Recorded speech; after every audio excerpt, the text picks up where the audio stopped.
What is up, my lovelies? Welcome back to my channel. Today we're going to be doing a different kind of video. The two best things in the world currently are BTS and books, so I thought what's better than to combine both and do a BTS book club called Bangtan Book Club. Woo.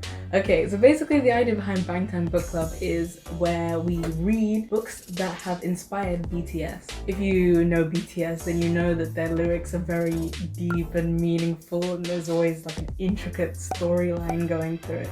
And usually they use references to literature to tie it all together within one big theme. And so by studying BTS, I've been introduced to a lot of different kinds of literature that I probably would never reach for on my own. Generally, I usually just read fantasy.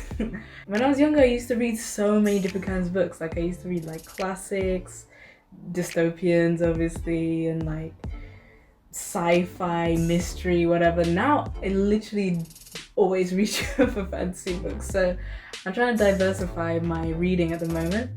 And what better way to do it than BTS books? This week we'll be starting off with Into the Magic Shop. Oh, this book. Okay, so I was just on Amazon and I was just scrolling through and I find Into the Magic Shop. The title's like Into the Magic Shop, the book that inspired BTS. And I was like, oh yeah, I forgot about that book. I remember reading the little like log line at the front, and it's like a neurosurgeon's true story of the life-changing magic of compassion and mindfulness. And I was like,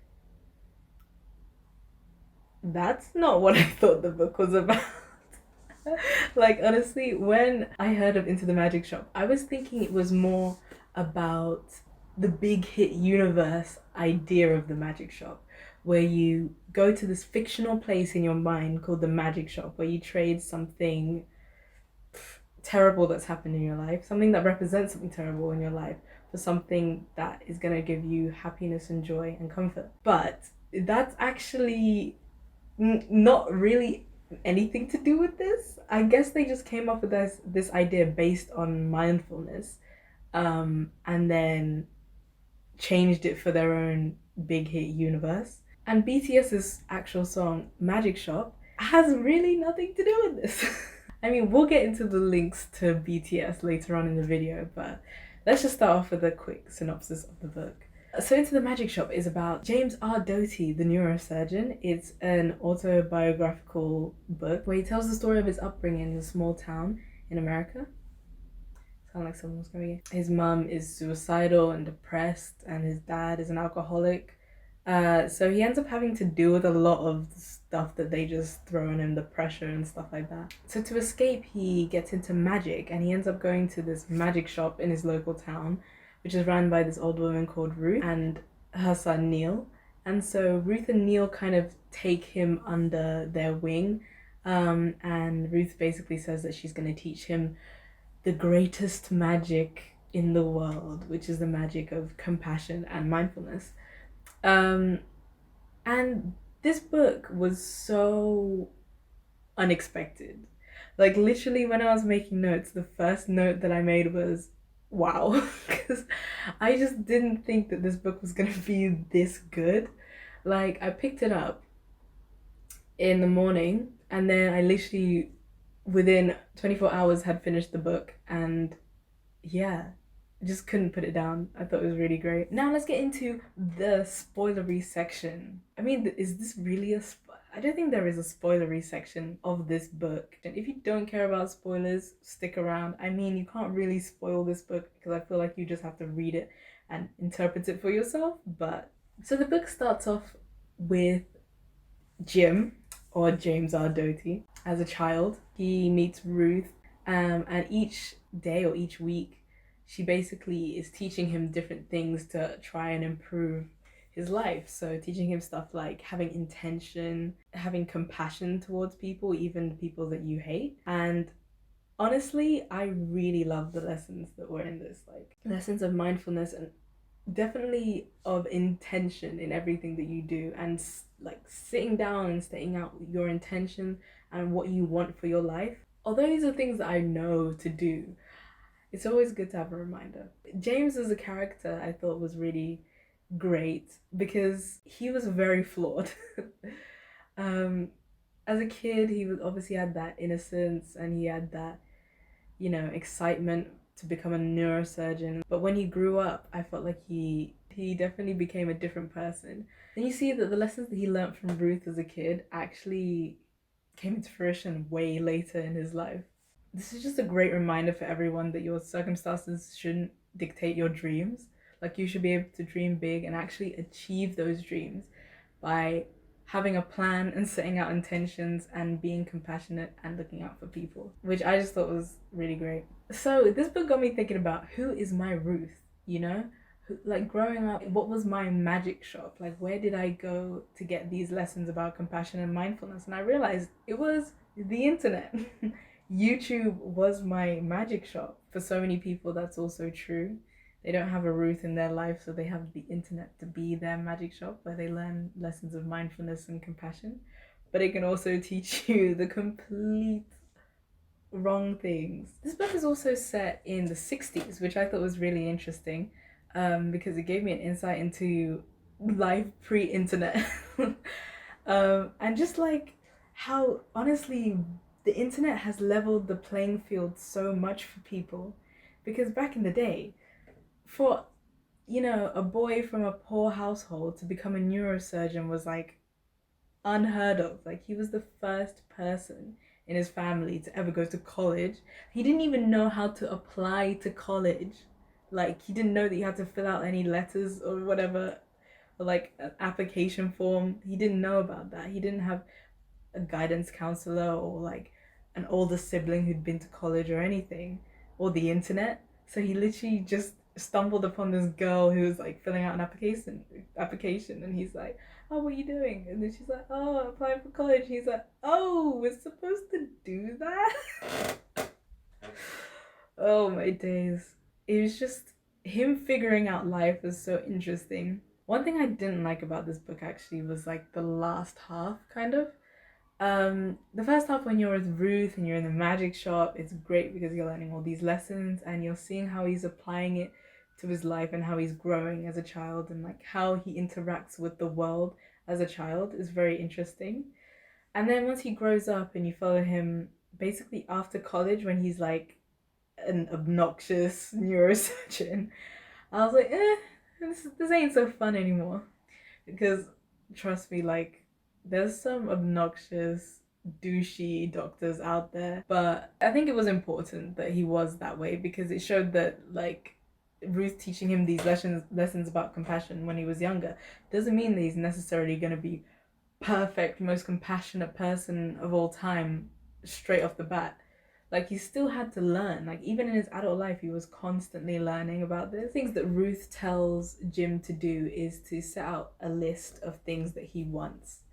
And obviously, him being a kid who comes from a poor house, he's like, I want $1 million. And she's like, but how are you gonna get that? And then he's like, oh, okay. And one of the things she tells him to do is to imagine himself having, like, the things that he wants. And then she asks him, when you imagine yourself doing these things, are you like seeing through yourself? Are you a third person? And I was like, that's a really interesting question, because whenever I'm imagining myself doing something, I've realized that like people actually see themselves from like a third person perspective when they imagine themselves doing something. What? That's never happened to me. Like, I never see myself from a third perspective. Every time I'm imagining myself doing something, it's always me doing it. Or even if I'm imagining someone else doing something, I'm like imagining it from their perspective. Is that weird? I don't know. I just randomly in the middle of this book was thinking about it. I was like, I've never imagined myself from a third person.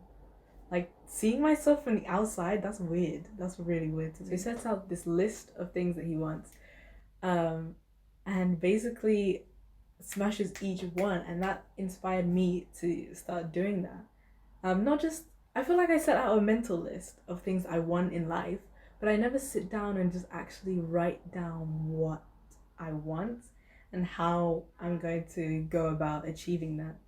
And so it really inspired me to actually do that. Which my sister, she's been trying to get me to do that for years, and I still have never done that. But then this book says, oh yeah, you should do that. And then I'm like, you know what, I'm gonna do it. Yo, when he grew up, I don't know, he was giving me like Trump vibes when he grew up, because he's just so rich and like arrogant. I just was not feeling it. I realized Tony Stark is the only rich, arrogant white guy that will get away with that. The rest are just very annoying. I keep on hearing noises like someone's outside. Anyone else think that when he got like into that car accident, it was totally a Doctor Strange moment? That he got injured and he almost died. His life flashes before his eyes and he's in like a white tunnel. Like, that was crazy. And he's like sees his parents. It was so heartwarming and also very like sad at the same time. But he didn't have to, lose all dexterity in his fingers to be, taught a lesson on compassion like Doctor Strange did. Also, my man's met the Dalai Lama. Like, what? That was so random. I was like reading and I was like, okay. He's like, yeah, I manifested it in it. Yeah, I manifested the Dalai Lama into my life. I'm like, okay, I'll try that one next time. Now, let's get on to how it relates to BTS. Okay, so on Amazon, it's like the book that inspired BTS. Where? Seriously, wait, I feel like that's a bit of a discredit to this book, honestly. Like, okay, so the idea of a magic shop, that's in the Bangtan universe. That's also the name of a BTS song. I guess you could say about some of the lyrics are kind of similar to the themes of the book. Like, I guess you could say it's okay to believe the magic shop will comfort you.